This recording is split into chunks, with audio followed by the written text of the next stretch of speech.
Hi, I'm Matthew Finch, and this is a partial preview of my paper for the Territorial Bodies Conference at the University of Warwick in February 2023, The Ghosts We See from the Mountains, Scenario Planning and the Territorial Body in Time. At the outset, I just want to provide a trigger warning that this paper will briefly touch on questions of abortion and domestic violence. I'd like to begin by acknowledging the traditional custodians of the lands that we're on and paying my respects to elders past and present. I'm a German-British dual national, born in London, who grew up in an English village called Drayton and went to school here in Warwick, where the Territorial Bodies Conference takes place. I've just returned from Queensland, Australia, where I saw this road sign on the outskirts of the place now known as Toowoomba, on Jarrawa and Guyabal land, reminding me of the colonial entanglements of these places and the ongoing work of respect, responsibility, and reparation which is to be done. And it raises wider questions, key to the themes of this conference, around power and privilege, rights and responsibility, who gets to say that they belong to a space or that a space belongs to them. This paper is grounded in the work of the Imagine project, a European Commission Horizon-funded programme encompassing questions of spatial justice, a concept which derives from 1960s Marxist geography and Henri Lefebvre's notion of the right to the city, a matter of people's rights to access and make use of space, but also to participate in transformation processes affecting the environment. The concept also speaks clearly to Veronica Gageau's idea that bodies and territories are entwined in their exploitation, that violence and exploitation inflicted on the land repeat themselves in domestic and intimate spaces, and complex multi-directional dynamics arise between the individual body, the collective, and the various territories they inhabit. Recent scholarly and journalistic work on the geographies of abortion offers an example of spatial justice's broad scope.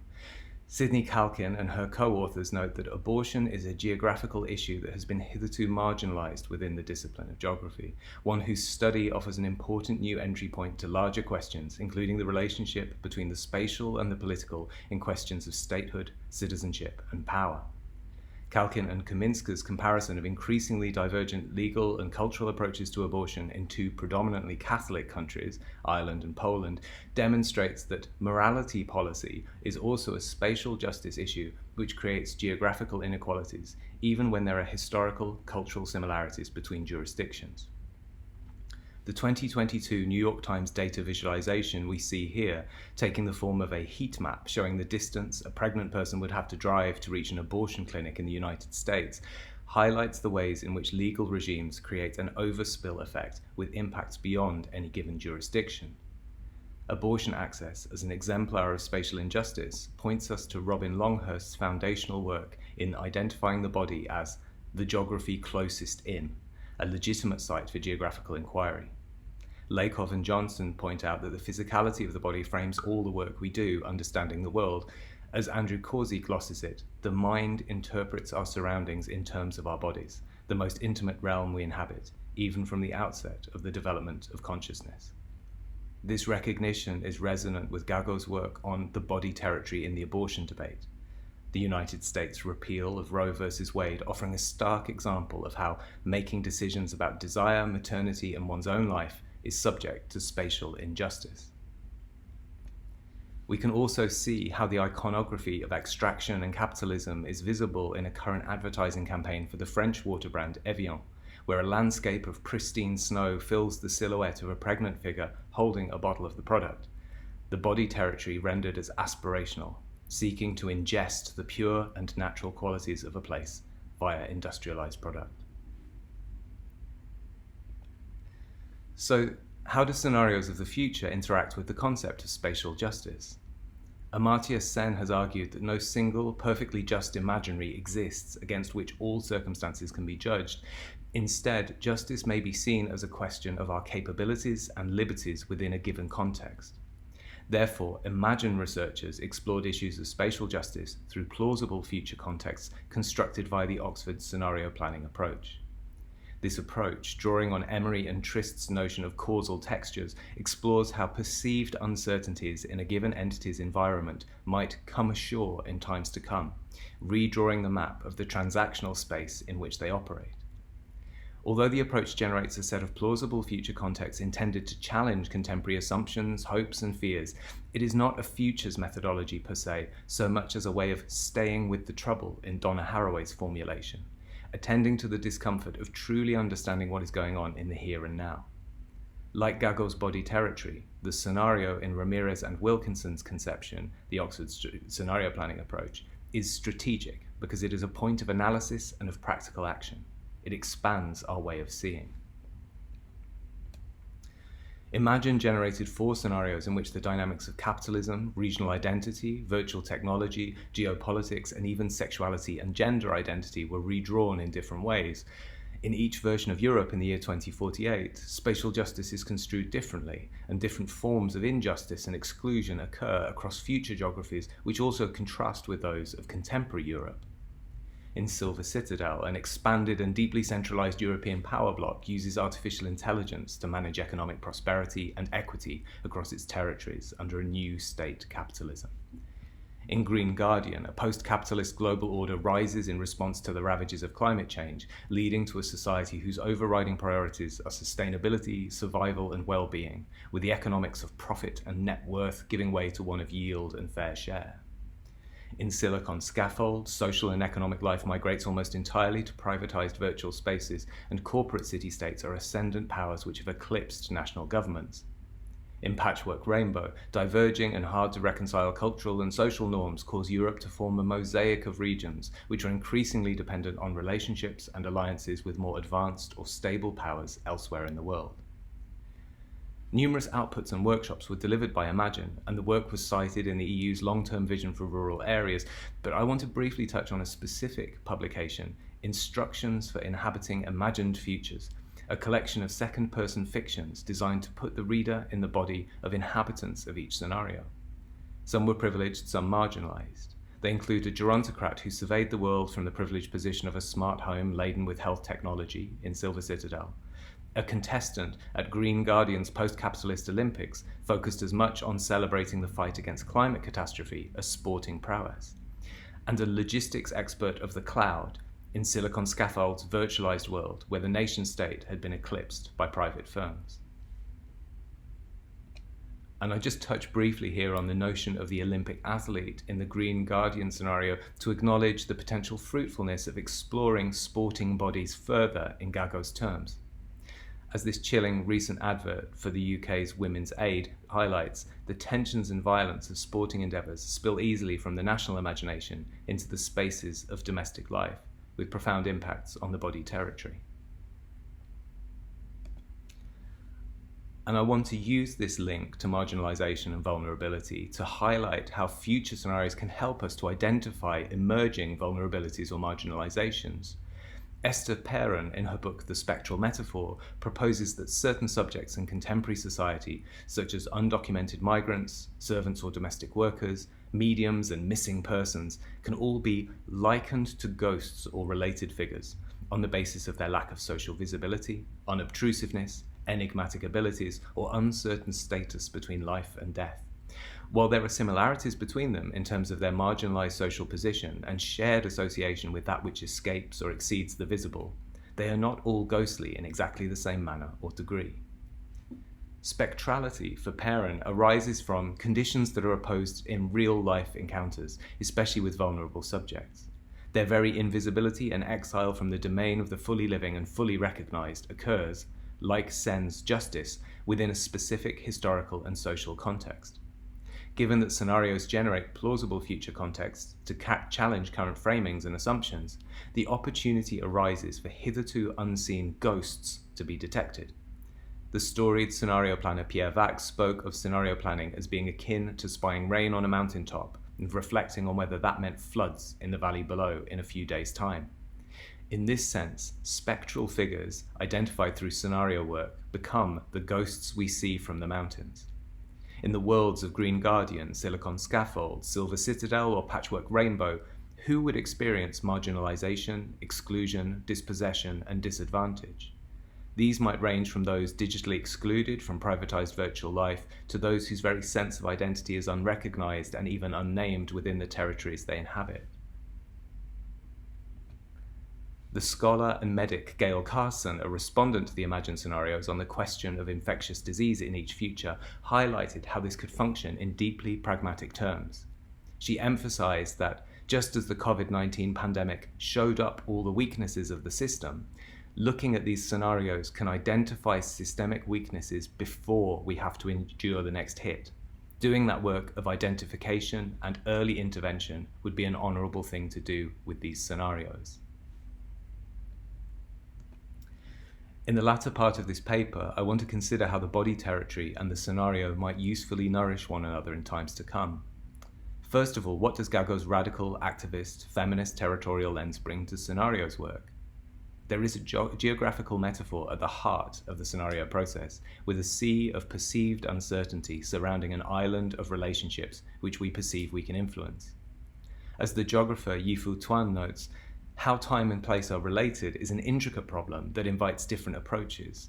Time may be spatialized when we think of it as an arrow, or imagine the future as a place where we will one day reside. And spaces too have their temporal aspect as geographical and geological processes see them form, transform, and disappear over time. Selkirk, Celine, and Felt note that the future is too often constructed as a linear continuation of past and present, a trajectory that clearly leads from now to then, thus partially stripping it of its complex and unexpected nature.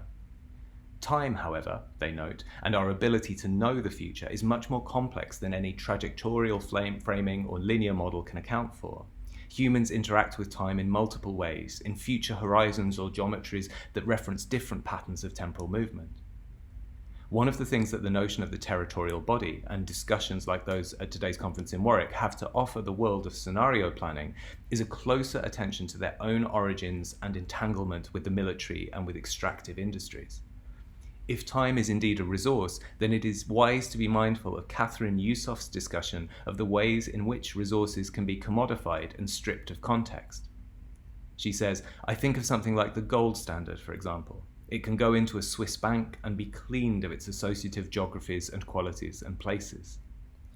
Scenario planning, in the tradition to which the Oxford scenario planning approach belongs, similarly arose in the context of Cold War military strategy and the extractive industries.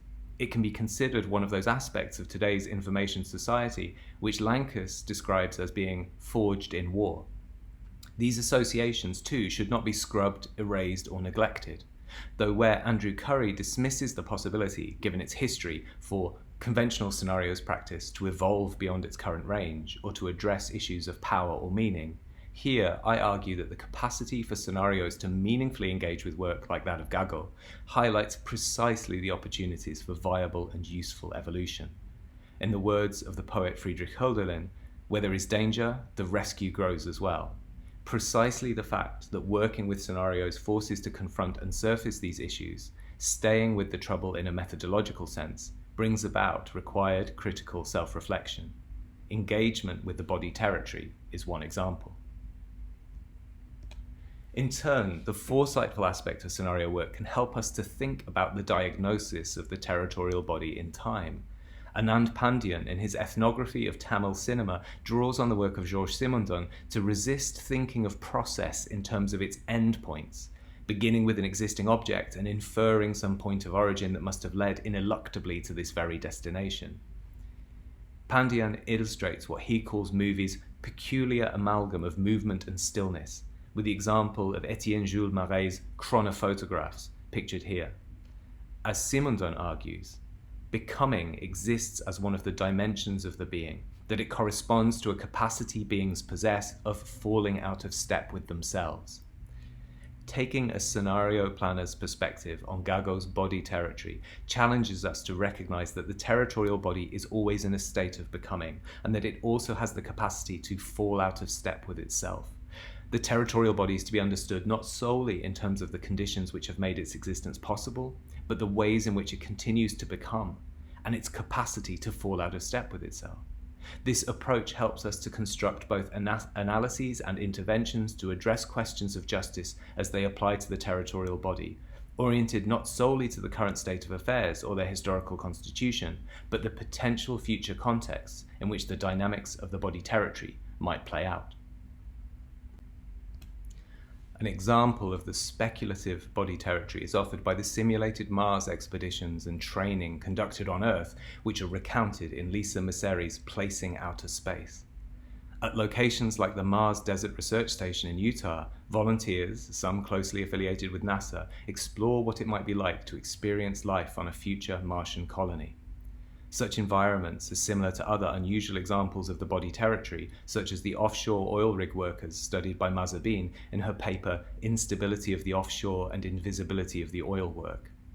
Messeri explores in her ethnography how the imagined future of Martian colonization echoes and resonates with the colonization of North America and the iconography of the Western frontier. She also considers how, like Murray's chronophotographs, a territorial double exposure of sorts comes into being, with the landscapes of Mars and Utah overlaid upon one another. As volunteers conduct real geological research alongside a kind of science-fictional play acting, they understand the Martian present through the lens of earthly landscapes, while Earth's present is in turn interpreted with reference to the landscapes of Mars.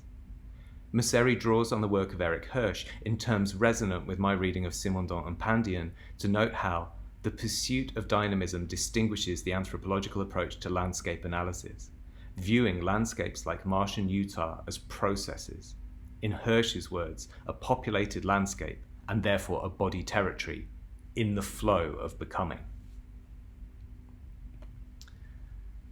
Returning in conclusion to the Oxford scenario metaphor of the island and the sea, Rafael Ramírez's elaboration of the Oxford scenario planning approach with Ulf Mannovic in Strategy for a Networked World seeks to better understand the dynamics of value co-creation on the island of the transactional environment in which a scenario learner operates.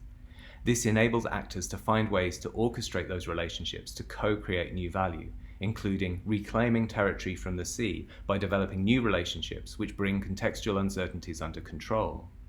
Drawing on actor network theory, this approach is resonant with Bruno Latour's insight that strength does not come from concentration, purity, and unity, but from dissemination, heterogeneity, and the careful plaiting of weak ties, and that resistance, obduracy, and sturdiness is more easily achieved through netting, lacing, weaving, twisting of ties that are weak by themselves. These value-creating systems can be orchestrated for a wide range of ends, including Gago's intersectional and activist logic of connection that globally maps against the grain capital's landings based on the imbrication of different forms of oppression. At the school I went to, just down the road from this conference in Warwick, one teacher would ask general knowledge questions unrelated to the subject he was teaching. One of his favourites was to ask, "Where are the islets of Langerhans?"